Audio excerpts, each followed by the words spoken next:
No último episódio de Grandes Civilizações, há cerca de 10 mil anos, a última era do gelo estava terminando. Os anos anteriores não tinham sido dos melhores. Havia feito muito frio. E as pequenas populações que tinham se adaptado e sobrevivido a essas condições tinham uma vida muito dura. Mas então, lentamente, o clima começou a ficar mais quente. A cada verão, o gelo derretia um pouco mais do que no verão anterior. Então, os povos nômades, cuja existência escassa era marcada pela caça selvagem geração após geração, passaram a ocupar terras quentes e férteis. Assim, esses povos pararam de se deslocar e se fixaram numa área conhecida como Mesopotâmia. Lá, eles aprenderam a semear, plantar e cultivar alimentos que, depois de colhidos, podiam ser armazenados. Assim, eles poupavam algo muito importante, tempo.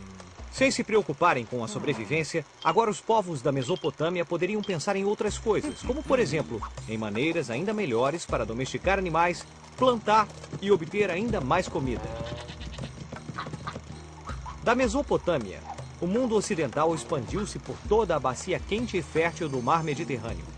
Milhares de anos se passaram e muitas culturas se desenvolveram. Os sumérios, os assírios e os babilônios, os egípcios, fenícios, os minoicos e os persas, os gregos e os romanos. Nossa, quanta gente! No auge do Império Romano, o mapa da Europa antiga era assim. Os romanos dominaram toda a bacia do Mediterrâneo. Mas o que estava acontecendo do outro lado das fronteiras do Império? Não havia ninguém lá? É claro que havia, mas os povos que viviam nessas regiões não tinham o mesmo clima que os romanos. Então a sobrevivência era mais difícil.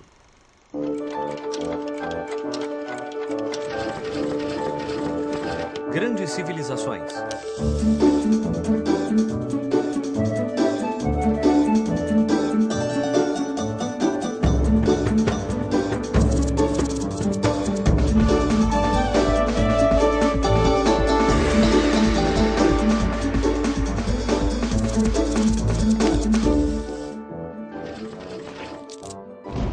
Os Vikings. Numa manhã fria do mês de junho do ano de 793 d.C., a paz e a tranquilidade do mosteiro de Lindisfarne foram quebradas para sempre. Navios surgiram da névoa no horizonte, trazendo grandes e ferozes homens de barbas e cabelos compridos. Esses homens eram grandes guerreiros, que tinham uma habilidade incrível com suas espadas e com seus machados. Os monges de Lindisfarne estavam prestes a conhecer os vikings. Esses guerreiros gigantes atacaram aldeias, cidades, igrejas e mosteiros de toda a região. Derrotaram os monges, queimaram tudo o que encontraram e levaram todas as joias, ouro e tesouros que coubessem em seus barcos. A invasão viking acabava de começar.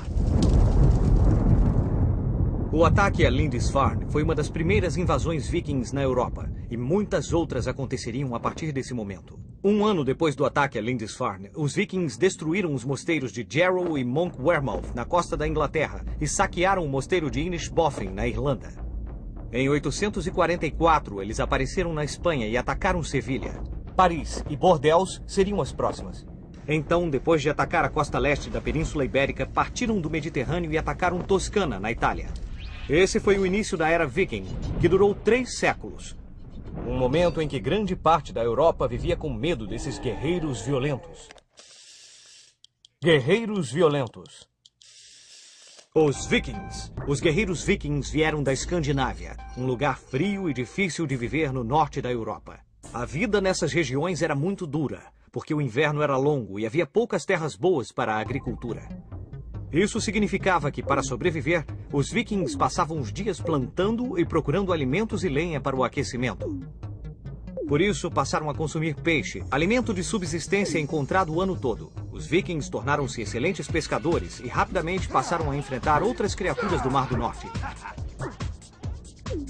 Graças a esse forte vínculo com o mar, os barcos vikings foram se desenvolvendo e logo se tornaram excelentes para navegar no oceano. A vida difícil dos vikings fez deles um povo tenaz, forte e às vezes perigoso. Bjorn, posso jogar? Não! Para! A mamãe disse pra não jogar as coisas. Os vikings eram muito resistentes, já que viviam em um dos climas mais inóspitos do mundo. Os vikings, ao contrário dos povos que viviam mais ao sul, não tinham sede de poder centralizado, mas tinham seu próprio sistema de governo. Os vikings navegadores. Todos os vikings que viviam numa mesma aldeia reuniam-se de tempos em tempos para discutir sobre leis e justiça e para eleger seus líderes. Esses encontros eram chamados The Thing e eram como grandes tribunais vikings.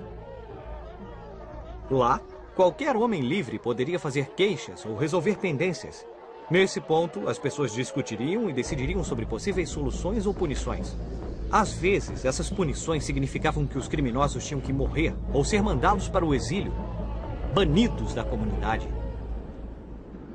Isso foi o que aconteceu com Eric, o Vermelho, que foi exilado por seus erros na Islândia.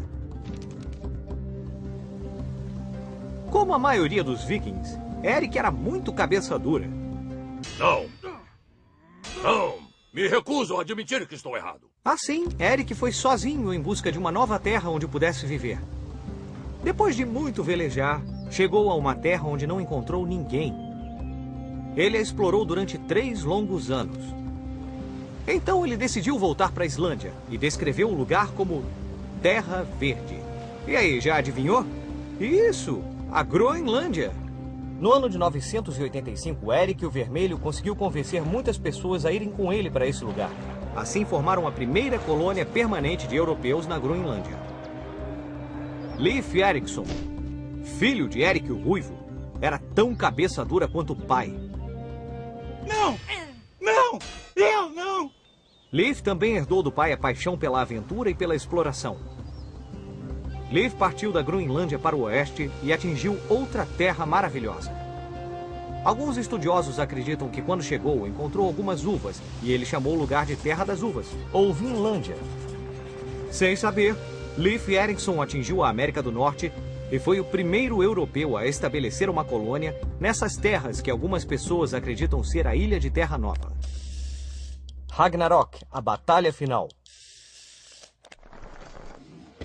Quando um guerreiro viking morria, era na verdade o começo. De quê? De uma viagem que o levaria a muitas outras aventuras. Quando um guerreiro importante morria, seu corpo era colocado num barco junto com suas melhores armas, armaduras e escudos. Às vezes até os corpos de seus cavalos e de seus escravos eram colocados no barco para que juntos seguissem viagem. O barco era lançado ao mar e queimado com tochas. Assim se iniciava a longa jornada da vida após a morte em busca do deus Odin e de sua sala de recepção, a Valhalla. Os guerreiros vikings acreditavam que ir para o além bem preparados para a guerra era muito importante, porque uma vez que chegassem a Valhalla, Odin os colocaria num exército que lutaria na grande batalha do fim do mundo.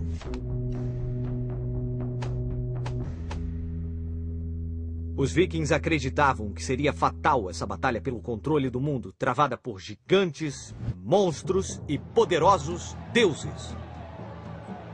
Segundo a lenda, os deuses bons eram liderados por Odin e seu filho Thor, o deus do trovão.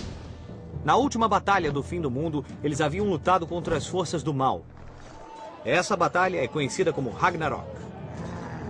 No lado oposto, as forças do caos, compostas por gigantes terríveis, eram lideradas pelo deus Loki. Reza a lenda que Thor derrotou a serpente do mal Jormungandr. Mas ela conseguiu envolvê-lo num vapor venenoso que deu fim à sua vida. Embora tenham vivido em épocas diferentes e em lugares diferentes, os celtas e os vikings tinham um estilo de vida em comum. Ambos eram povos guerreiros, tenazes e conquistadores. Mas como não tinham governos centralizados para uni-los, os dois acabaram dando lugar a outras culturas. Os celtas caíram sob o jugo dos romanos. E os vikings foram lentamente se convertendo ao cristianismo. Vamos usar nossa bússola do tempo para ver o que estava acontecendo em outros lugares do mundo nessa mesma época. O que estava acontecendo em Roma, enquanto os vikings estavam saqueando e criando colônias fora da Europa? Apenas 7 anos após o aparecimento súbito dos vikings no mosteiro de Lindisfarne, por volta do ano 800, um grande rei chamado Carlos Magno, o líder de todos os francos, foi coroado sacro imperador dos romanos. Sacro imperador dos romanos? É, Pipo. Sacro por ter sido abençoado pelo Papa Leão III, quem pessoalmente coroou Carlos Magno no dia de Natal em Roma. Assim começou uma estreita relação entre o rei e a Igreja Católica. Carlos Magno tornou-se o protetor do Papa e defensor da Igreja, e sob seu governo o cristianismo uniu grande parte da Europa Ocidental pela primeira vez.